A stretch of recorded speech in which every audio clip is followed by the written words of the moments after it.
Hello, and welcome to the turbulent world with me, James M. Dorsey, as your host. For the past year, Israel depicted Hamas leader Yahya Sinwar as a coward hiding in Gaza's fortified underground tunnels, shielded by 22 handcuffed Israeli hostages. Drone footage of the Hamas leader's last minutes, released by the Israeli military, showed a different Mr. Sinwar. Dressed in military fatigues, badly wounded, and covered in dust in a ruined, above ground apartment after an exchange of fire with Israeli troops, Mr. Sinwar, seemingly alone, made one last gesture of defiance before he was killed.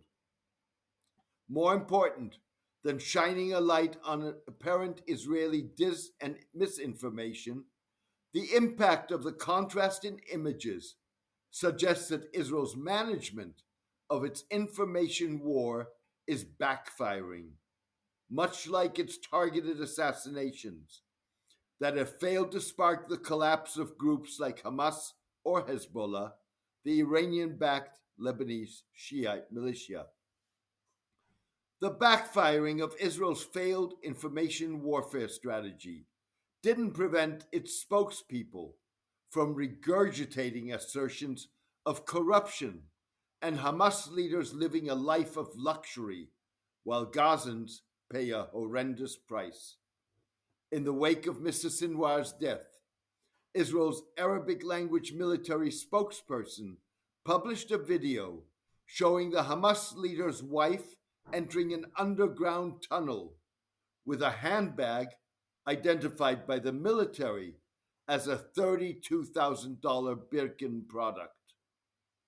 A second video purported to show Mr. Sinwar's comfortable underground hideout, furnished with foodstocks, including a seemingly unopened United Nations Relief and Works Agency UNRWA sack, weapons caches, and stacks of US dollars and Israeli shekels.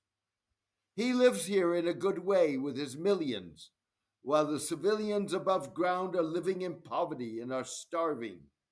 We know he fled from here and left some of his millions behind, an unidentified Israeli military guide says in the video. Mr. Sinwar's defiance and the debunking of at least some Israeli assertions have garnered him in depth respect among Palestinians and Arabs, including critics who held him co-responsible for Gaza's suffering in the past year and or were long opposed to Hamas, despite the Israeli effort to discredit him and stoke public anger. Even people who were angry about Hamas when they saw he had been killed during clashes and not hiding in a tunnel, as Israel was always claiming, they felt sorry and sad for him. Sinwar's death will raise his popularity, said Mohammed Sobe, speaking to the Financial Times from Khan Yunis in Gaza. Long on Israel's most wanted list, officials accused Mr. Sinwar of masterminding last year's October 7 attack on Israel that sparked the Gaza war. Many Palestinians, including supporters of the attack, hold Mr. Sinwar co-responsible for prolonging Gaza's agony by allegedly having complicated ceasefire negotiations. On X, Ghanem Nusseibeh, the founder of a London-based strategy and management consultancy with close ties to the United Arab Emirates and a rare Arab campaigner against anti-Semitism, warned that Israel's killing of Mr. Sinwar and the release of the footage was counterproductive. A very worrying trend is emerging in the Arabic cyberspace. Unlike, for example, when Osama bin Laden was killed, Sinwar is getting a lot of positive publicity, almost a hero figure in Arabic circles. It doesn't matter what I or the West or moderate Muslims say about Sinwar. What matters is the Arab street, and he has turned into a hero. Very worrying indeed, Mr. Nusayba said. Mr. Nusayba's warning should ring alarm bells in Jerusalem, but is unlikely to do so.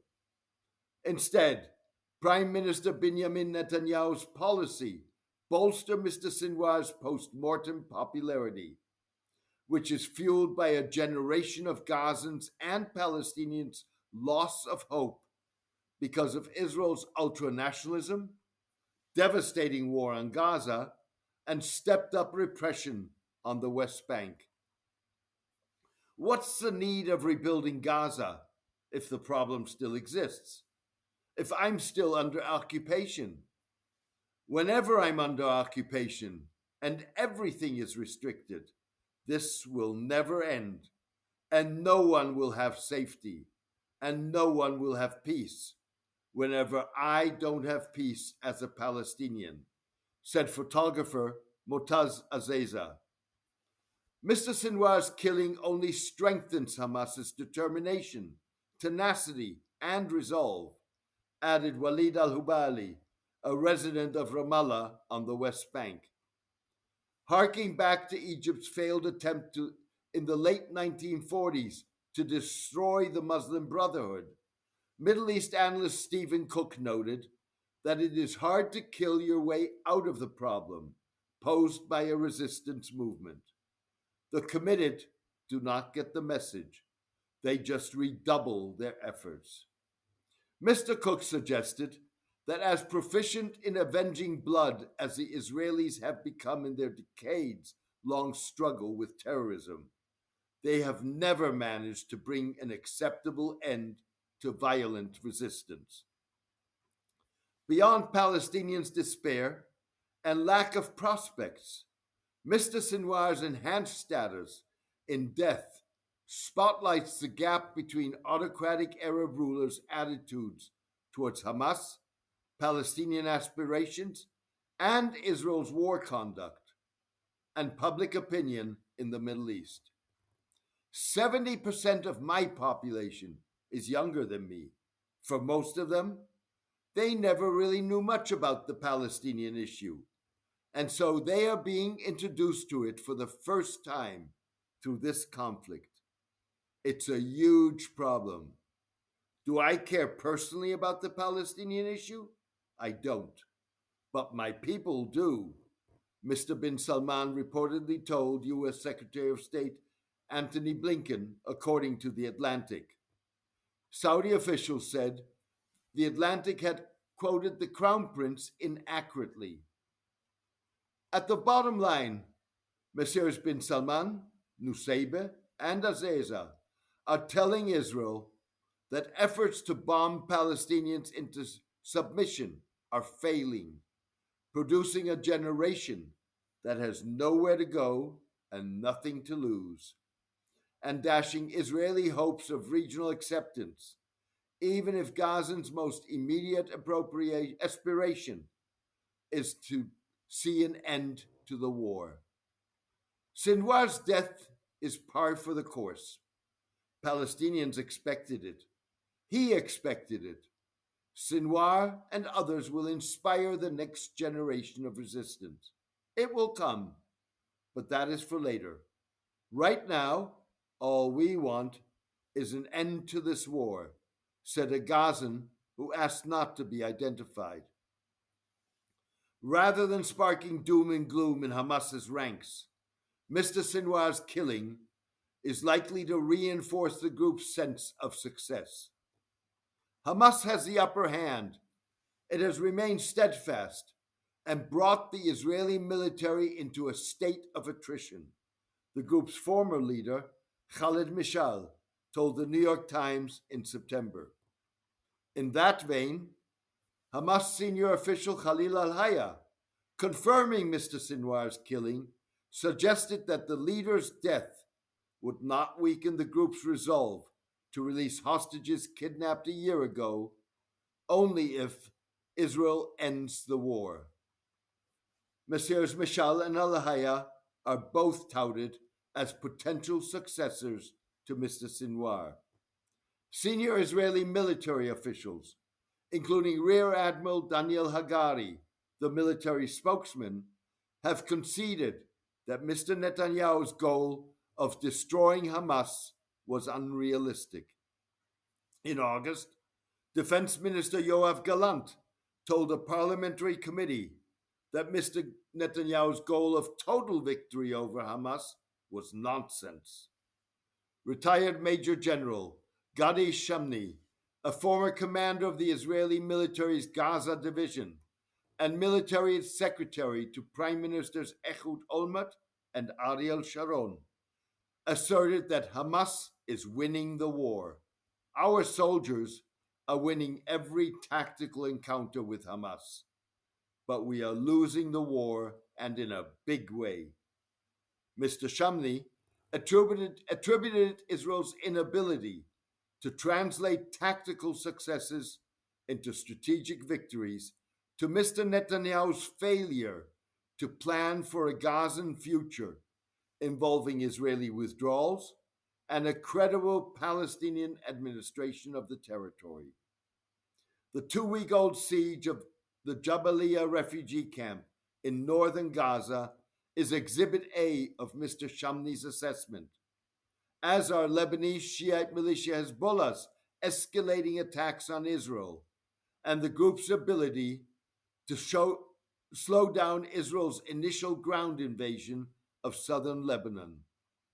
The siege intends to dislodge Hamas, which, in the absence of credible Palestinian governance, reestablishes itself in the camp every time Israel withdraws.